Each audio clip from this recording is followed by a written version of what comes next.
योगेन चित्तस्य पदेन वाचा मलं शरीरस्य वैद्यकेन योपाकिरोत्तं प्रविरं मुनीनां पतञ्जलिं प्राञ्जलिरान्तोऽस्मि पतञ्जलिं प्राञ्जलिरान्तोऽस्मि। आइए हमारे जो योग साधक हैं, जैसे कि हम राजयोग के विषय में हम पहले से ही चर्चा करते आ रहे हैं, और एक मेरे पास प्रश्न भी आया है कि राजयोग आप कह तो रहे हैं, लेकिन राजयोग करते कैसे हैं? कृपया कर इस पे आप प्रकाश करें। तो आज हम इसी पे चर्चा करेंगे कि राजयोग करते कैसे हैं। राजयोग है क्या चीज़? तो हमें पहले से चर्चा करते आ रहे हैं कि महर्षि पतंजलि का जो एक सीधा सरल एक उपाय है कि अपने आचरण को शुद्ध करो, अपने व्यवहार को समर्थ बनाओ, अपने व्यवहार को पवित्र करो, तो उसी से आपको ध्यान धारणा ध्यान समाधि की प्राप्ति होगी। समाधि अर्थात कि अपने ही स्वरूप में स्थित होने का जो विषय पहले ही महर्षि पतंजलि ने कहा था कि योगश्च चित्त वृत्ति निरोधा। तो चित्त की जो वृत्तियां हैं, क्लिष्ट और अक्लिष्ट वृत्तियां, मतलब अधारणीय और अधारणीय वृत्तियां जो ऐसी हैं वो शांत हो जाती है। उसी को कहते हैं योगश्च चित्त वृत्ति निरोधा। योग से चित्त की वृत्ति का निरोध होता है। और योग कौन सा? राजयोग। महर्षि पतंजलि ने राजयोग का विधान किया है, इसलिए राजयोग। राजयोग अष्टांग योग, उसमें 8 अंग बताए, और जिसमें कि अहिंसा सत्य के विषय में हमने चर्चा की, और यम और नियम, आसन प्राणायाम प्रत्याहार धारणा ध्यान समाधि अष्टावंगानी, ये 8 अंग है। और यम और नियम के विषय में चर्चा कर रहे थे। इसमें यम के 2 भेद हो चुके थे, और उसी यम और नियम को कैसे जीवन में जीना है, अस्तेय ब्रह्मचर्य और अपरिग्रह को कैसे धारण करना है कि इससे हमारे व्यवहार की शुद्धि हो, और इन्हीं को पालन करने का नाम ही योग का पालन करना है, योग का धारण करना है। तो इस करने की विधि जो है, सीधा सीधा मतलब यह है कि आप जैसी अवस्था में हैं उसमें अपने आप का आत्मनिरीक्षण करना। आप बैठे हैं तब भी आप आत्मनिरीक्षण करिए कि हमारे अंदर हिंसा का भाव तो नहीं आ रहा, हमारे अंदर स्वयं का निरीक्षण करना, स्वयं का अध्ययन करना। इस स्वाध्याय के अंतर्गत ही स्वाध्यायात परमासीत, कि स्वाध्याय के अंतर्गत भी इसको लिखा है। इसलिए यह नियम का जो एक भेद भी है स्वाध्याय। तो अहिंसा मतलब किसी को किसी प्रकार का दुख नहीं देना, अहिंसा, और सत्य मतलब जैसे हम स्वरूप को जानना और वैसे स्वरूप को व्यक्त करना, किसी प्रकार का असत्य आचरण नहीं करना और न स्वीकारना। और ये अपने स्वयं के अंदर देखना। जब तक हम परदोष को देखेंगे, जब तक हम अपने अंदर के बदलाव को नहीं लेकर के आएंगे।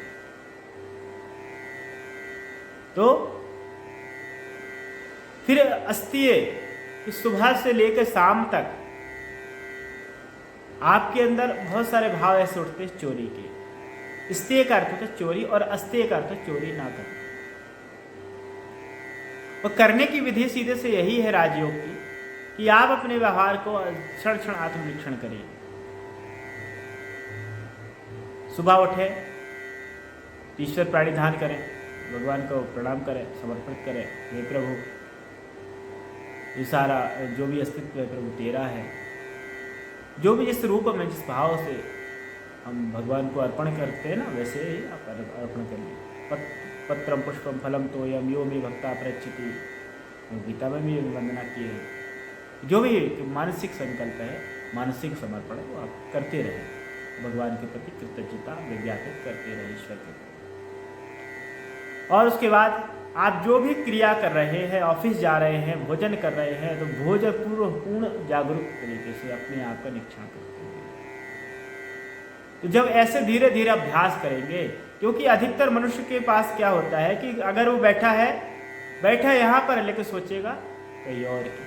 जैसे कोई अगर बैठा दिल्ली में, सोच रहा मध्य प्रदेश की, उत्तर प्रदेश की, कहीं वहाँ गया था, कहीं कर्नाटक गया, कहीं गंगा किनारे गया, कहीं नर्मदा किनारे गया, यहाँ वहाँ के विचार चलते रहते हैं। लेकिन राजयोग हमको क्या सिखाता है कि आप जहाँ पर है, जिस अवस्था में है, इस स्थिति में है, वहाँ पर ही अपने आप को स्थित करें, वही स्थिर करें। ये राजयोग का विधान है। इसलिए महर्षि पतंजलि ने भी इसमें बिल्कुल सरल तरीके से कि, और एक शिकायत और आती है, अगर किसी को कहे भाई योग करो तो बोलेंगे समय नहीं, टाइम नहीं है। तो राजयोग ऐसी पद्धति है कि व्यक्ति सोते जागते चलते फिरते उसका अभ्यास कर सकता है, विचारों के द्वारा, चिंतन के द्वारा। और फिर आत्मनिरीक्षण करे शाम को सोने से पहले। उसने सुबह घर से निकला, ऑफिस गया, रास्ते में कहाँ कहाँ गए, पूरा आत्मनिरीक्षण करना, और कितना उससे दोष हुआ, कितना अच्छा कार्य हुआ, कितना उससे अच्छा कार्य नहीं हुआ, ऐसे ऐसे आत्मनिरीक्षण करना। और जो स्वीकारने योग्य बात है उसको स्वीकारना, और जो उसके नहीं, जो बात नहीं स्वीकारने योग्य है, जो कर्म नहीं स्वीकारने योग्य है, उस स्वयं से विचार करना कि इसको हम ये कर्म हमसे हो या ना हो, करना है नहीं करना है, संकल्प लेना रात में सोने से पहले। इसी प्रकार आत्मनिरीक्षण, और एक आत्मनिरीक्षण का एक पद्धति और मैं बताता हूँ कि अगर आप शांत नहीं बैठ सकते हैं, क्योंकि होता है मन इतना चंचल होता है कि वो शांत नहीं बैठ सकता, लेकिन आप अपने पास एक डायरी रखिए। उस डायरी में सुबह से लेकर शाम तक पूरा एक पेज में आप दिनांक डालिए, और पूरा अपना गुण, कर्म और स्वभाव, अच्छे गुण और बुरे गुण दोनों लिखिए, अपने स्वयं का, और वो किसी को दिखाना नहीं।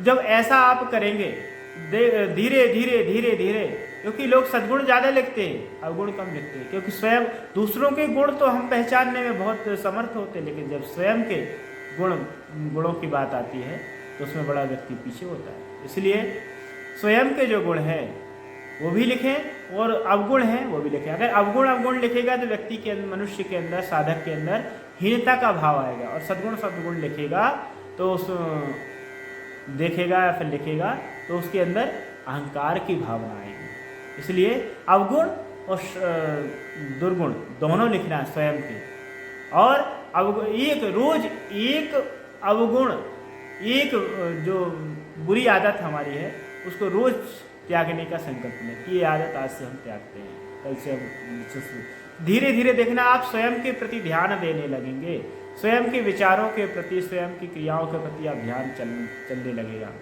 1 महीना तक ऐसा जब आप करेंगे तो आपको शायद डायरी भी ना लिखना पड़ेगी, और आप धीरे धीरे धीरे धीरे आप बिल्कुल अंदर शांत होने लगेंगे। सहज, जो मैं कहता हूँ कि राजयोग से सहज ज्ञान की प्राप्ति होने लगेगी। और ये भी पता चलेगा कि अहिंसा की सहजता रूप से पालन होगा, और सत्य का भी सहजता से पालन होगा, क्योंकि कोई भी व्यक्ति असत्य आचरण पसंद नहीं करता, स्वीकारते ही नहीं, लेकिन जब उसको ध्यान चला जाएगा तो उसके द्वारा सत्याचरण होगा नहीं। ये बाह्य वातावरण की शुद्धि होगी, बाह्य व्यवहार की शुद्धि होगी, और है अस्तेय का अर्थ है चोरी ना करना। और तरह तरह के विचारों में चोरी करते रहते हैं। ऊपर से तो लोग चोरी करते हैं, लेकिन बहुत से लोग कहते हैं कि हम चोरी नहीं करते, लेकिन उनसे पूछा जाए कि उनके मन में भी ये बात आ जाती, किसी की कोई वस्तु देख करके उनके मन में भी अगर ये आ जाएगी कि वस्तु हमको चाहिए, प्राप्त करना है, जो मन में आया तो उनके वो मानसिक चोरी है, भौतिक रूप से चोरी है तो एक अलग बात है। विद्यालय बच्चे भी हैं, वो भी एक दूसरे का सामान अगर उठा लेते हैं तो वो भी चोरी है। तो हमको ये सीखना है कि अस्तेय का पालन कैसे करें। अस्तेय कि मतलब हमको क्षण क्षण जागरूक रहना है कि हम किसी भी पर वस्तु की, पर पदार्थ की अपनी दृष्टि उसमें न डालें। जो प्राप्त है वही पर्याप्त है की भावना से जीना, और निरंतर अपने पुरुषार्थ में लगे रहना, यही है अस्तेय। फिर ब्रह्मचर्य, चौथा जो अंग है यम का ब्रह्मचर्य। राजयोग में जो यम है, नियम है, उसमें यम का चौथा जो अंग है ब्रह्मचर्य। ब्रह्मेण आचरति दिशा ब्रह्मचारी, जो ब्रह्म का आचरण है, परमात्मा के बताए हुए मार्ग में, वेद के बताए हुए मार्ग में, ऋषियों के बताए हुए मार्ग में चलते हैं, वही ब्रह्मचारी। और इसका दूसरा अगर अर्थ देखें कि जो हमारा ब्रह्म मतलब होता है रेतस, जो अंतिम धातु है शुक्र, उसकी रक्षा करना। देखना, जिनका जो ब्रह्मचारी का पालन नहीं करते तो उनके जीवन में एक अलग ही डिप्रेशन, परेशानी, चिड़चिड़ापन, अस्वस्थता बनी रहती है। तो कैसे मन शांत हो, कैसे ध्यान लगेगा? इसलिए ध्यान लगाने से पहले आपको यह विचार करना पड़ेगा, ध्यान की प्रक्रिया, समाधि की प्रक्रिया, योग के आचरण में आपको विशेष ध्यान देना पड़ेगा कि ब्रह्मचर्य के प्रति आपका आचरण कैसा हो, आप अपनी धातु का पोषण कर पा रहे हैं कि नहीं। इसलिए साधक के लिए 3 बातें बोली गई: आहार, निद्रा, ब्रह्मचर्य और कठोर परिश्रम। यथेष्ट निद्रा हो, स्वास्थ्य के लिए भी विशेष यथेष्ट निद्रा हो, और भोजन सात्विक हो। इसको गीता में भी युक्ताहार विहारस्य बोला है, युक्त हो। उसको उतना हिसाब होना चाहिए कि कितना हमको ग्रहण करना, कितना नहीं करना। यह जो प्रक्रिया है, धीरे धीरे आहार, फिर निद्रा, निद्रा भी उसकी सीमित हो जाएगी। अधिक न सोने वाला, न अधिक जागने वाला, न जागृति स्वप्नशीलस्य न चैकांतमश्नता, न अधिक खाने वाला, न अधिक जागने वाला। योग किसका सिद्ध होता है? भगवान श्री कृष्ण क्या है? न अधिक खाने वाले का, न अधिक जागने वाले का। इसलिए ब्रह्मचर्य का पालन करें और अपने अंदर के जो हो रहे झंझावात को आप शांत करें। और लोग आजकल बहुत प्रचलन में हैं ब्रह्मचर्य के विषय में, क्योंकि भोगमय दुनिया है। बहुत से ऐसे लोग भी आए हैं और कहते हैं खूब भोग करो। अरे मैं कहता हूं भाई, अगर जिस विषय को, जिस जीवन को तुम जी करके आए, क्या उसको भूल पा रहे हो? नहीं। तो तुम अगर भोग करोगे तो भोग को कैसे भूलोगे? कैसे अपने अंदर को उस भोग दृष्टि से हटाओगे? इसलिए योग करो, भोग का त्याग करो, योग में दृष्टि प्राप्त करो, और वो होगी ब्रह्मचर्य के पालन से, संयम से। असंयमी जीवन हमेशा हमको दुख देता है, तो संयमी जीवन हमको हमेशा परम शांति की ओर लेके जाता है। आपकी वाणी में संयम, आपकी व्यवहार में संयम, आपकी धातु, आपकी चेष्टाओं में संयम। इसे संयम ही ब्रह्मचर्य है। और जो संयम धीरे धीरे बढ़ता है तो हमारे मन, बुद्धि, चित्त को भी शांत करता है। और जैसे ही असंयमी व्यक्ति होता है तो उसको देखना डिप्रेशन, उन्मादी व्यक्ति हो जाता है, डिप्रेशन में हो जाता है। इसलिए ब्रह्मचर्य का पालन करें और अपने जीवन को धीरे धीरे धीरे धीरे ऐसे जीवन में धारण करें। अहिंसा, सत्य, अस्तेय, मतलब चोरी ना करना। ब्रह्मचर्य मतलब अपनी धातुओं का पोषण करते हुए सत्याचरण में जीवन जीना, भगवान के वेद के बताए हुए मार्ग में चलना, यही ब्रह्मचर्य है।